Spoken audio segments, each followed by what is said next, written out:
Hi friends, welcome to SR Trendy. நம்ம இன்றைக்கி pleated ஸ்லீவோட கட்டிங் அண்ட் ஸ்டிச்சிங் தான் வந்து பார்க்க போகிறீங்க. இது வந்து பஃப் ஸ்லீவ் ஆட்டம் வந்து யூஸ் பண்ணிக்கலாம். இதுக்கு வந்து ஆஃப் ஸ்லீவோட லென்த்துக்கு நான் பேட்டர்ன் யூஸ் பண்ணியிருக்கேன். ஸ்லீவோட லென்த் வந்து நீங்கள் எவ்வளோ எடுத்துக்கலாம்னா 6 ஆர் 5.5 இன்ச்சஸ் அந்த மாதிரி ஸ்லீவோட லென்த் வந்து நீங்கள் எடுத்துக்கலாம். இதுக்கு வந்து எவ்வளோ ஃபேப்ரிக் தேவை அப்படின்னா கேப் ரவுண்டு, அதாவது கேப் ரவுண்ட் அப்படின்றது என்ன அப்படின்னா ஆம் வந்து முடியுது பார்த்தீங்களா, அந்த இடத்துட்டு உள்ளதான் கேப் ரவுண்டு. எவ்வளோ கேப் ரவுண்டு இருக்கோ பேட்டர்னில் நீங்கள் வந்து பேட்டர்ன் தான் யூஸ் பண்ணணும்னு இல்லை, லைனிங் கூட வந்து கட் பண்ணிக்கலாம். லைனிங் வந்து நீங்கள் நார்மல் ஸ்லீவ் ஆட்டம் கட் பண்ணிவிட்டு லைனிங் வந்து பார்த்திங்கன்னா நீங்கள் நார்மல் ஸ்லீவ் வந்து கட் பண்ணிக்கோங்க. மெயின் ஃபேப்ரிக் வந்து ப்ளீட்டட் ஸ்லீவ் வந்து வச்சுக்கலாம். அதுக்காக வந்து லைனிங்கில் எவ்வளோ கேப் ரவுண்ட் இருக்கோ, அதாவது சீம் அலவன்ஸ்லாம் கொடுத்து நம்ம கேப் ரவுண்ட் எவ்வளோ இருக்கோ அதோட 3 மடங்கு ஃபேப்ரிக்ன்றது மெயின் ஃபேப்ரிக்கு வந்து தேவை. குறைந்தபட்சம் 2 மடங்கு கிளாத்தாவது தேவை. நான் வந்து பாருங்கள் வச்சு கட்டுறேன். இப்போ வந்து பேட்டர்னை வந்து வச்சு கட்டுறேன் பாருங்கள். எனக்கு வந்து 2.5 மடங்கு வந்து இருக்குது. அகலம்ன்றது வந்து பார்த்திங்கன்னா 2.5 மடங்கு, கேப் ரவுண்டை விட 3 மடங்கு இல்லை, ஒரு 2.5 மடங்கு கிளாத் வந்து இருக்குது. நீங்கள் வந்து லைனிங் வைக்காமல் ஸ்டிச் பண்ண போகிறீங்க அப்படின்னா பேட்டர்ன் வந்து யூஸ் பண்ணிக்கோங்க. பேட்டர்ன் வந்து ஒரு நியூஸ் பேப்பரில் கூட நீங்கள் பேட்டர்ன் வந்து வரைஞ்சிக்கலாம். லைனிங் வச்சு ஸ்டிச் பண்ண போகிறீங்கன்னா இந்த பேட்டர்னுக்கு பதிலாக லைனிங் வந்து எடுத்துக்கோங்க. மெயின் ஃபேப்ரிக்கோட கிளாத்தோட அகலம் மட்டும் பார்த்திங்கன்னா இந்த கேப் ரவுண்டை விட நீங்கள் ஒரு 2 மடங்கு 2.5 மடங்காச்சும் கிளாத் வந்து இருக்கிற மாதிரி வந்து பார்த்துக்கோங்க. ஃபோல்டட் சைடு வந்து என் சைடு இருக்கிற மாதிரி வந்து வச்சுருக்கேன். ஒரே ஒரு ஃபோல்டட் தான் வச்சுருக்கேன். நான் ஒரே ஒரு ஸ்லீவ் தான் ஸ்டிச் பண்ணி காமிக்க போகிறேன். நீங்கள் 2 ஸ்லீவ் வந்து ஸ்டிச் பண்ண போகிறீங்கன்னா இதே மாதிரி வந்து 2 ஃபோல்டட் வந்து மேலே இருக்கணும். ப்ளீட்டட் ஸ்லீவ்லாம் ஸ்டிச் பண்ண போகிறீங்கன்னா ஸ்லீவுக்கு மட்டுமே வந்து பார்த்திங்கன்னா 1 மீட்டர் ஃபேப்ரிக்காவது தேவைப்படும். ஸ்லீவோட லென்த் எங்கே ஸ்டார்ட் ஆகுதோ முடியுதோ அந்த 2 இடத்துலையுமே வந்து ஸ்ட்ரைட் லைன் வந்து போட்டுக்கோங்க. ஃபேப்ரிக் எங்கே முடியுதோ அது வரையுமே ஸ்ட்ரைட் லைன் வந்து கொடுத்துக்கோங்க. நீங்கள் வந்து மெயின் ஃபேப்ரிக் மேலே லைனிங் வைக்கிறதா இருந்தாலும் பேட்டர்ன் வந்து வைக்கிறதா இருந்தாலும் பின் பண்ணிவிட்டு வந்து இந்த மாதிரி ஸ்லீவோட லென்த் எங்கே ஸ்டார்ட் ஆகுதோ முடியுதோ அந்த இடத்துல வந்து ஸ்ட்ரைட் லைன் வந்து கொடுத்துக்கோங்க. கொடுத்துட்டு வந்து கட் பண்ணிக்கணும். நீங்கள் எவ்வளோ கிளாத்தோட அகலம் எடுத்திருக்கீங்களோ லென்த்து, அந்த லென்த்து முடிகிற வரையுமே வந்து பார்த்திங்கன்னா ஸ்லீவோட லென்த் எங்கே ஸ்டார்ட் ஆகுதோ முடியுதோ அங்கே வரையுமே இந்த ஸ்ட்ரைட் லைன் கொடுத்துட்டு வந்து கட் பண்ணிக்கணும். கட் பண்ணி வந்து எடுத்ததுக்கப்புறம் தான் வந்து ப்ளீட்ஸ் வந்து வைக்க ஸ்டார்ட் பண்ணணும். அதனால் ஃபஸ்ட்டு வந்து கட் பண்ணிக்கோங்க. ஸ்லீவோட லென்த்துக்கு ஏற்ற மாதிரி கட் பண்ணிவிட்டு அதே மாதிரி வந்து நெக்ஸ்ட் வந்து ப்ளீட்ஸ் வந்து வைக்க ஸ்டார்ட் பண்ணுவோம். ப்ளீட்ஸ் வந்து வைக்கும்போது பின் தேவைப்படும். ஏன் பின் தேவைப்படுன்றது ஸ்டிச்சிங்கில் பார்ப்பீங்க. ஆனால் நிறையா பின் வந்து எடுத்து வச்சுக்கோங்க. இந்த மாதிரி ப்ளீட்டட் ஸ்லீவ் வந்து ஸ்டிச் பண்ணும்போது காட்டன் மெட்டீரியல், அதே மாதிரி வந்து பார்த்திங்கன்னா ப்ரொக்கேட் ஃபேப்ரிக் அந்த மாதிரி வந்து சூஸ் பண்ணிங்கன்னா ப்ளீட்டட் ஸ்லீவ் வந்து பார்க்குறதுக்கு நல்லாயிருக்கும். இதே வந்து ஒரு கிரேப் மெட்டீரியல் அதில் நீங்கள் வந்து என்ன தான் வந்து ப்ளீட்ஸ் வச்சாலுமே வந்து பார்த்திங்கன்னா ஃபினிஷிங்கில் வந்து ப்ளீட்ஸ் ஆட்டம் தெரியாது. பஃபுக்கு வந்து வைக்க போகிற ப்ளீட்ஸ் அந்த மாதிரி தான் வந்து தெரியும். சில்க் சாரியில் உள்ள ப்ளவுஸ்க்கெலாம் வந்து இந்த மாதிரி ஸ்லீவ் ப்ளீட்டட் ஸ்லீவ் வந்து ஸ்டிச் பண்ணலாம். இப்போ வந்து லென்த்தாக இருந்துச்சு பார்த்திங்களா ஒரு ஃபேப்ரிக், நம்ம வந்து எவ்வளோ அகலம் எடுத்து வச்சுருந்தோம், அந்த ஆம் ரவுண்டோட கேப் ரவுண்டை விட 3 மடங்கு கிளாத் எடுத்து வச்சுருந்தோம் இல்லையா, அந்த கிளாத்தை வந்து இப்போ ஓப்பன் பண்ணிவிட்டு நம்ம வந்து ப்ளீட்ஸ் வந்து வைக்க ஸ்டார்ட் பண்ணிக்கணும். ஃபோல்டட் சைடு நம்ம சைடு மாதிரி இருந்துச்சுல அதை வந்து ஓப்பன் பண்ணிக்கோங்க. கிளாத்தை ஓப்பன் பண்ணிவிட்டு ப்ளீட்ஸ் வந்து வைக்க ஸ்டார்ட் பண்ணணும். நீங்கள் வந்து 2 மடங்கு கிளாத் மட்டும் தான் எடுத்திருந்தீங்க அந்த கேப் ரவுண்டை விட அப்படின்னா நீங்கள் எவ்வளோ சீம் அலவன்ஸ் கொடுத்துருப்பீங்களோ அந்த ஸ்டார்டிங்கில் ஸ்லீவ் ஜாயின் பண்ணும்போது ஒரு 1.5 இன்ச் 2 இன்ச் சீம் அலவன்ஸ் கொடுத்துருப்போம்ல, அந்த வந்து அங்கே மார்க்கிங் கொடுத்துக்கோங்க. ஃபேப்ரிக்கில் மார்க்கிங் கொடுத்துட்டு அந்த 1.5 இன்ச்சோ 2 இன்ச்சுக்கு அப்புறம் நீங்கள் வந்து ப்ளீட்ஸ் வந்து வைக்க ஸ்டார்ட் பண்ணுங்கள்.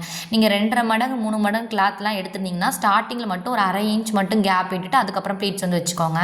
நான் வந்து 1.5 இன்ச் வந்து ஸ்டார்டிங்கில் விட்டுட்டு தான் வந்து ப்ளீட்ஸ் வந்து வைக்கிறேன்.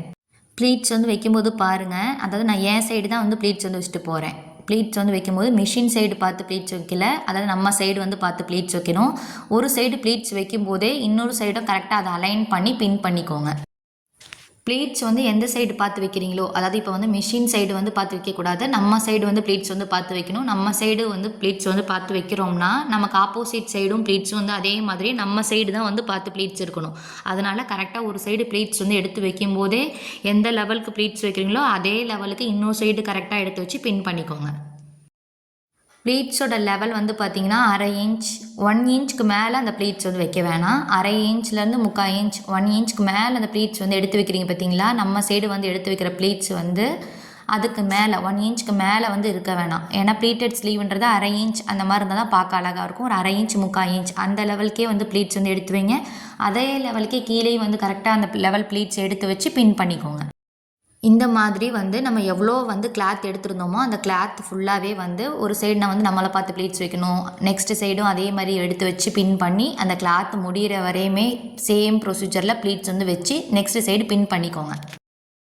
இந்த மாதிரி நம்ம ப்ளீட்ஸ் வந்து வைக்கும்போதே இன்னொரு சைடும் கரெக்டாக அலைன் பண்ணி பின் பண்ணிட்டோம்னா ப்ளீட்ஸோட லெவல் எல்லாமே பார்த்திங்கன்னா ஒரே லெவலில் வந்து இருக்கும். அதனால தான் வந்து இன்னொரு சைடு வந்து பின் பண்ணிக்கிறோம். சீக்கிரம் வந்து பார்த்திங்கன்னா ஒர்க்கும் வந்து முடிஞ்சிடும். நீங்கள் இந்த மாதிரி பின் பண்ணி ஸ்டிச் பண்ணுறதுக்கும் பின் பண்ணாமல் ஒரு சைடு ப்ளீட்ஸ் வச்சுட்டு நெக்ஸ்ட் சைடு நம்மளாவே வந்து அந்த லெவலுக்கு ப்ளீட்ஸ் எடுத்து வைக்கிற லுக்கும் வந்து பார்த்திங்கன்னா டிஃப்ரென்ஸ் இருக்கும். ஏன்னா இது கரெக்டாக ஒரே லெவல்லே பின் பண்ணி எடுத்து வச்சிட்றோம். நம்ம வந்து அதனால் நீட் லுக்கில் இருக்கும். நீங்கள் வந்து ஒரு சைடு மட்டும் ப்ளீட்ஸ் வச்சுட்டு நெக்ஸ்ட்டு சைடு நீங்களாகவே ப்ளீட்ஸ் வந்து எடுத்து வைக்கும்போது நம்ம கரெக்டாக எடுத்து வைக்க மாட்டோம். அதனால தான் வந்து இப்போயே நம்ம வந்து ப்ளீட்ஸ் வைக்கும்போது இன்னொரு சைடு கரெக்டாக அதை எடுத்து பின் பண்ணிக்கிறோம். இந்த மாதிரி ஸ்டிச் பண்ணும்போது வந்து பார்த்திங்கன்னா பிகினர்ஸ்க்கும் வந்து பார்த்திங்கன்னா ஈஸியாக இருக்கும் ஸ்டிச் பண்ணுறதுக்கு. பின் பண்ணி ஸ்டிச் பண்ணும்போது பிகினர்ஸாக இருக்கவங்க தான் பார்த்திங்கன்னா ஒரு சைடு ஸ்டிச் பண்ணிவிட்டு இன்னொரு சைடு ஸ்டிச் பண்ணும்போது நம்ம கரெக்டாக லெவலாக எடுத்து வைக்க மாட்டோம். அதனால் இப்போ இப்போயே வந்து பின் பண்ணிக்கிட்டோம். இந்த மாதிரி கிளாத் வந்து நீங்கள் எவ்வளோ அகலம் எடுத்திருக்கீங்களோ அந்த லென்த் எவ்வளோ எடுத்திருக்கீங்களோ அது ஃபுல்லாகவே வந்து இந்த மாதிரி வந்து ப்ளீட்ஸ் வந்து வச்சுக்கோங்க. நான் வந்து கேப் ரவுண்டாக விட பார்த்திங்கன்னா 3 மடங்கு இல்லைனா ஒரு 2.5 மடங்கு கிளாத் வந்து நான் எடுத்திருக்கேன். அதனால் நம்ம ஸ்டார்டிங்லேருந்து ஒரு 1.5 இன்ச் மட்டும் சீம் அலவன்ஸ் கொடுத்துட்டு அந்த 1.5 இன்ச் ஸ்ட்ரைட்டாக வந்துட்டு அதுக்கப்புறம் ப்ளீட்ஸ் வந்து வைக்க ஸ்டார்ட் பண்ணிட்டேன். இதை வந்து நீங்கள் ஒரு 3 மடங்கு கிளாத் எடுத்திருக்கீங்க, 2.5 மடங்கு கிளாத் எடுத்திருக்கீங்கன்னா ஸ்டார்டிங்லேருந்து ஒரு 1/2 இன்ச் மட்டும் விட்டுட்டு நீங்கள் வந்து ப்ளீட்ஸ் வைக்க ஸ்டார்ட் பண்ணிக்கலாம். நீங்கள் கேப் ரவுண்டை விட ஒரு 1.5 மடங்கு கிளாத் தான் எடுத்திருக்கீங்கன்னா கிளாத்தோட சென்டரை வந்து நாச்சஸ் கொடுத்துட்டு சென்டருக்கு மேலே ஒரு 5 இன்ச்சஸ் 6 இன்ச்சஸ் அந்த சென்டர் நாச்சிலேருந்து கீழே ஒரு 6 இன்ச்சஸ் மேலே ஒரு 6 இன்ச் கீழே ஒரு 6 இன்ச் மட்டும் வந்து ப்ளீட்ஸ் வந்து கொடுத்துக்கோங்க. 1.5 மடங்கு கிளாத் மட்டும் எடுத்திருந்தால் நீங்கள் வந்து சென்டர்லேருந்து ப்ளீட்ஸ் வந்து வச்சு செக் பண்ணிக்கணும். லைனிங் அட்டாச் பண்ணும்போது கரெக்டாக இருக்கா அப்படின்றத வந்து செக் பண்ணிக்கணும்.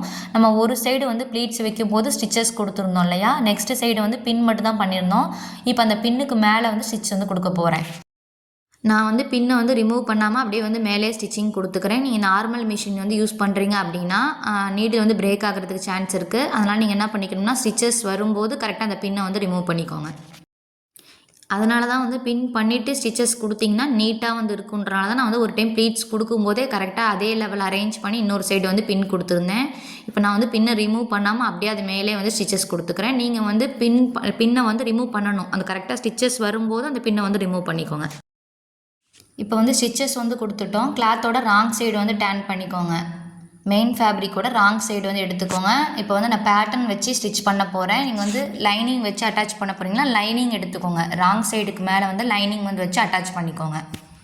ஒருவேளை நீங்களும் வந்து லைனிங் வைக்காமல் ஸ்டிச் பண்ண போகிறீங்கன்னா நீங்கள் இந்த பேட்டர்ன் வந்து ஒரு நியூஸ் பேப்பரில் போட்டிருப்பீங்க இல்லையா, அந்த நியூஸ் பேப்பரை வந்து மேலே அட்டாச் பண்ணிக்கோங்க. அட்டாச் பண்ணிவிட்டு நம்ம வந்து கரெக்டாக லாஸ்ட்டில் ஸ்டிச்சஸ் கொடுத்ததுக்கப்புறம் இந்த பேட்டர்னை வந்து ரிமூவ் பண்ணிக்கலாம்.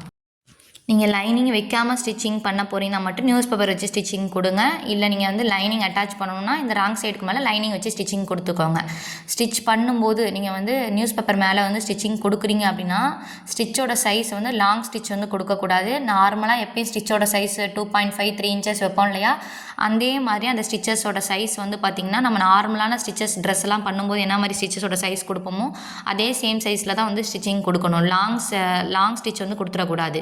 ஏன் அப்படின்னா நம்ம வந்து அந்த நியூஸ் பேப்பரை ரிமூவ் பண்ணதுக்கு அப்புறம் வந்து பார்த்திங்கன்னா நீங்கள் லாங் ஸ்டிச் போட்டிருந்தீங்க அப்படின்னா அது பிரிஞ்சுட்டு வந்துடும். அதனால் ஃபஸ்ட்டே ஸ்டிச்சஸ் கொடுக்கும்போது நீங்கள் லாங் ஸ்டிச் கொடுக்காமல் நார்மல் ஸ்டிச்சே வந்து கொடுத்துக்கணும். பேட்டர்னுக்கு மேலே என்ன பண்ணிக்கணும், நார்மல் ஸ்டிச்சிங் வந்து கொடுத்துக்கோங்க. அதே மாதிரி பேட்டர்னை வந்து அட்டாச் பண்ணுறதுக்கு முன்னாடியே செக் பண்ணிக்கோங்க. இப்போ எனக்கு வந்து பார்த்திங்கன்னா மேலே வந்து ஸ்டார்டிங்கில் வந்து ஒரு 2 ப்ளீட்ஸ், அதாவது ஸ்டார்டிங்கில் ப்ளீட்ஸ் இல்லாமல் வந்துட்டு அந்த முடிகிற இடம் ஸ்லீவ் அட்டாச் பண்ணுவேன்ல, அந்த ஸ்லீவ் அட்டாச் பண்ணுற இடத்துல ப்ளீட்ஸ் 2 ப்ளீட்ஸ் வந்து வராமல், அதாவது ஸ்ட்ரெயிட்டாக வந்து பார்த்திங்கன்னா ஒரு 2 ப்ளீட்ஸ் வராமல் அதுக்கப்புறம் தான் ப்ளீட்ஸ் வந்து வைக்கிற மாதிரி ப்ளீட்ஸ் வந்து இருக்கிற மாதிரி இருக்குது. முடிகிற இடம் வந்து பார்த்திங்கன்னா ப்ளீட்ஸ் முடிகிற ஸ்லீவோட எண்டிங் வரையுமே ப்ளீட்ஸ் வந்து இருக்குது. அதை வந்து கரெக்ட் பண்ணி நீங்கள் அட்டாச் பண்ணும்போதே ஸ்டார்டிங்கில் உங்களுக்கு எப்படி இருக்கோ ப்ளீட்ஸு அதே மாதிரி முடிகிற இடம் வரையுமே கரெக்டாக இருக்கா, ஸ்டார்டிங்கில் உங்களுக்கு ப்ளீட்ஸ் ஃபுல்லாகவே இருக்கிற மாதிரி இருக்குன்னா அதே மாதிரி ஸ்லீவோட எண்டிங்லேயும் கரெக்டாக ஃபுல்லாக வந்து ப்ளீட்ஸ் வந்து இருக்கிற மாதிரி அந்த பேட்டர்ன் வந்து எடுத்து வச்சுட்டு ஸ்டிச்சிங் கொடுங்க. பேட்டர்னை சுற்றியுமே வந்து ஸ்டிச்சஸ் கொடுத்துக்கணும். ஸ்டிச்சஸ் கொடுத்ததுக்கப்புறமே அந்த பேட்டர்னை ரிமூவ் பண்ணிவிட்டு அந்த ஸ்டிச்சஸ் தெரியும், அந்த ஸ்டிச்சஸ்க்கு மேலே நம்ம வந்து கட் பண்ணி விட்டுறணும். இப்போ பேட்டர்னை சுற்றி வந்து ஸ்டிச்சஸ் கொடுத்துட்டேன். ஸ்டிச்சஸ் கொடுத்ததுக்கப்புறம் உள் சைடு, அதாவது வந்து பார்த்திங்கன்னா உள்ளே வந்து பேட்டர்ன் இருக்குது பார்த்திங்களா, அந்த பேட்டர்னை கரெக்டாக வந்து ரிமூவ் பண்ணிக்கோங்க. நீங்கள் நியூஸ் பேப்பர் வச்சு அட்டாச் பண்ணியிருந்தேன்னா அந்த பேப்பரை ரிமூவ் பண்ணிக்கோங்க. ஃபுல்லாகவே ரிமூவ் பண்ணிவிட்டு அதுக்கப்புறம் சுற்றி அந்த ஸ்டிச்சஸ் தெரியும், அந்த ஸ்டிச்சஸ்க்கு மேலே வந்து கட் பண்ணி எடுத்துக்கணும். நீங்கள் ஒரு வேளை லைனிங் வச்சு அட்டாச் பண்ணியிருக்கீங்க அப்படின்னா அதை வந்து கட் பண்ணி எடுக்கணும்ல, அந்த லைனிங்கை சுற்றி மட்டும் நம்ம கட் பண்ணி எடுத்துக்கிட்டால் போதும். லைனிங் வந்து அட்டாச் பண்ணியிருப்பீங்க இல்லையா, லைனிங்கை சுற்றி எக்ஸஸாக இருக்கிறத வந்து கட் பண்ணி எடுத்துக்கலாம். இப்போ பேட்டர்னை வந்து ரிமூவ் பண்ணதுக்கப்புறம் எங்கே ஸ்டிச்சஸ் இருக்குன்றது தெரியும், அந்த ஸ்டிச்சஸ்க்கு மேலே வந்து நம்ம வந்து கட் பண்ணிக்கணும். அந்த ஸ்டிச்லேயே கட் பண்ணி விட்டுறக்கூடாது, அந்த ஸ்டிச்சுக்கு மேலே ஒரு பாயிண்ட் தள்ளி வந்து கட் பண்ணிக்கணும். ஏன் வந்து இது ஸ்டிச்சஸ்க்கு மேலே வந்து கட் பண்ணிடக்கூடாதுன்னா, அப்புறம் நம்ம ஆல்ரெடி ஸ்டிச்சஸ்க்கு மேலே கட் பண்ணிட்டோம்னா திருப்பி வந்து ஸ்டிச் பண்ணுற மாதிரி இருக்கும். அதனால் ஸ்டிச்சஸை பக்கத்துலேயே ஒரு பாயிண்ட் தள்ளி நம்ம வந்து கட் பண்ணிக்கணும். அந்த ஸ்டிச்சஸ் வந்து நான் பார்த்தீங்கன்னா கான்ட்ராஸ்ட் கலர் தான் போட்டிருக்கேன். அதனால் வந்து பார்த்திங்கன்னா தெரியும். கான்ட்ராஸ்ட் கலர் இல்லைனாலும் நீங்கள் வந்து ஸ்டிச்சஸ் உங்களுக்கு தெரியும் இல்லையா, அந்த ஸ்டிச்சஸ்க்கு மேலே ஒரு பாயிண்ட் தள்ளி சுற்றியுமே வந்து ஸ்லீவை சுற்றியும் கட் பண்ணி எடுத்துக்கோங்க. கட் பண்ணிவிட்டு நம்ம வந்து ஒரு பார்டர் அட்டாச் பண்ணுறோன்னா பார்டர் அட்டாச் பண்ணிக்கலாம். இந்த பார்டரை வந்து கான்ட்ராஸ்ட் கலரில் நீங்கள் வந்து கொடுத்துக்கலாம். சின்னதாக பார்டரும் அட்டாச் பண்ணிக்கலாம். நீங்கள் வந்து எல்போவுக்கும் வந்து பார்த்திங்கன்னா இந்த மாதிரி ப்ளீட்டட் ஸ்லீவ் வந்து ஃபுல்லாகவே வந்து கொடுக்காம நான் சொன்ன மாதிரி ஸ்லீவோட சென்டர்லேருந்து ஒரு 4 இன்ச்சஸ் 5 இன்ச்சஸ் மட்டும் வந்து ப்ளீட்ஸ் வந்து இருக்கிற மாதிரி வந்து எல்போவுக்கு வந்து நீங்கள் வந்து ட்ரை பண்ணலாம். நான் வந்து பார்த்திங்கன்னா ஒரு 1.5 இன்ச்சுக்கு ஒரு ஸ்ட்ரைட் பீஸ் வந்து எடுத்துக்கிறேன். சேம் கலரில் வந்து எடுத்திருக்கேன். நீங்கள் வந்து பார்டர் அட்டாச் பண்ணுறனா பார்டர் அட்டாச் பண்ணிக்கலாம். இல்லை ஸ்லீவ் வந்து ஸ்டிச் பண்ணும்போது கான்ட்ராஸ்டான கலர் கூட நீங்கள் வந்து இந்த மாதிரி அட்டாச் பண்ணும்போது நீங்கள் இந்த 1.5 இன்ச் ஒரு ஸ்ட்ரைட் பீஸ் எடுத்திருக்கீங்களா, அதை நீங்கள் வந்து கான்ட்ராஸ்ட் கலர் கூட யூஸ் பண்ணிக்கலாம். எல்போக்கு பஃப் ஸ்லீவ் வைக்கிறீங்கன்னா அந்த ஸ்லீவோட சென்டர்லேருந்து மட்டும் ஒரு 5 இன்ச்சஸ் என்ன பண்ணிக்கணும், மேலேயும் கீழே மட்டும் ப்ளீட்ஸ் வந்து இருக்கிற மாதிரி வந்து வச்சுட்டு பெரிய பார்டர் அட்டாச் பண்ணிங்கன்னா நல்லாயிருக்கும். இப்போ 1/2 இன்ச்சுக்கு வந்து ஸ்ட்ரைட்டாக வந்து ஸ்டிச்சிங் கொடுக்குறேன். 1/2 இன்ச்சுக்கு மேலே கொடுத்துடக்கூடாது. 1/4 இன்ச் ஒரு பாயிண்ட் 1/2 இன்ச் அதிகபட்சம் 1/2 இன்ச் வந்து ஸ்டிச்சிங் கொடுத்துக்கலாம். ஸ்டிச் பண்ணும்போது வந்து பார்த்துக்கோங்க, ராங் சைடுக்கு மேலே ரைட் சைடுக்கு அந்த 1.5 இன்ச் வந்து ஸ்ட்ரைட் பீஸை வந்து வச்சுருந்தேன். வச்சுட்டு 1/2 இன்ச்சுக்கு ஸ்டிச்சிங் கொடுத்ததுக்கப்புறம் இப்போ ரைட் சைடு வந்து திருப்பிக்கிறேன். அந்த ரைட் சைடு திருப்பிட்டு ஒரு 1/2 இன்ச்சுக்கு ஃபோல்ட் பண்ணி விட்டுட்டு திருப்பி வந்து ஒரு 1/2 இன்ச்சுக்கு வந்து ஃபோல்ட் பண்ணிக்குவேன். ஆல்ரெடி போட்ட ஸ்டிச்சிங் தெரியும் இல்லையா, அந்த ஸ்டிச்சிங்க்கு முன்னாடி வந்து ஒரு டைம் ஃபோல்ட் பண்ணிவிட்டு அப்படியே அந்த ஸ்டிச்சை வந்து ஃபுல்லாகவே வந்து கம்ப்ளீட்டாகவே வந்து ரைட் சைடே திருப்பி விட்டுக்கிறேன். அந்த பார்டர் வந்து பார்த்திங்கன்னா ஒரு 1/2 இன்ச்சுக்கு வந்து ஃபினிஷிங்கில் இருக்கிற மாதிரி அந்த மாதிரி நீங்கள் வந்து எடுத்துக்கலாம். ஒரு டைம் வந்து ஆல்ரெடி போட்ட ஸ்டிச் வந்து எவ்வளோ இருந்துச்சோ அந்த ஸ்டிச் வரையுமே ஒரு டைம் ஃபோல்ட் பண்ணி திருப்பி ஃபுல்லாகவே வந்து டேன் பண்ணிக்கிறேன். ரைட் சைடே வந்து கரெக்டாக மடக்கி விடுறத ஃபுல்லாகவே டேன் பண்ணி அப்படியே வந்து ஸ்டிச்சிங் கொடுத்துக்கிறேன். இப்போ ஸ்டிச்சிங் கொடுக்குறது வந்து பார்த்திங்கன்னா ரைட் சைடுக்கு மேலே அந்த பார்டரோட எட்ஜில் வந்து ஸ்டிச்சிங் கொடுத்துக்கிறேன். பார்டர் வந்து முடியும் பார்த்தீங்களா, அந்த இடத்துல ஒரு ஸ்டிச்சிங் மட்டும் கொடுத்தா போதும். மேலேயும் ஸ்டிச் கொடுத்து கீழேயும் ஸ்டிச் கொடுக்கணுன்றதில்ல, ஒரு ஸ்டிச்சிங் மட்டும் கொடுத்தா போதும். எப்பயுமே ரைட் சைடோட ஃபேப்ரிக் மேலே வந்து பார்த்திங்கன்னா ஒரு ஸ்டிச் தான் வந்து தெரியணும். அப்படி இல்லைனா வந்து இன்விசிபிளாக வந்து ஃபினிஷ் ஆகிருக்கலாம். 2 ஸ்டிச்லாம் வந்து தெரியக்கூடாது. எக்ஸஸாக இருக்கிறத ட்ரிம் பண்ணி எடுத்துகிட்டு அயன் பண்ணி எடுத்துக்கோங்க. ஸ்லீவ் நீட்டாக வந்து ஃபினிஷ் ஆயிரும். இந்த வீடியோ பிடிச்சிருந்தா மறக்காமல் லைக் அண்ட் சப்ஸ்கிரைப் பண்ணிக்கோங்க. பக்கத்தில் இருக்க பெல் ஐக்கானை கிளிக் பண்ணிக்கோங்க. அப்போ தான் நான் போடுற டெய்லரிங் வீடியோஸ் உங்களுக்கு நோட்டிஃபிகேஷனாக வரும். தேங்க்ஸ் ஃபார் வாட்சிங்.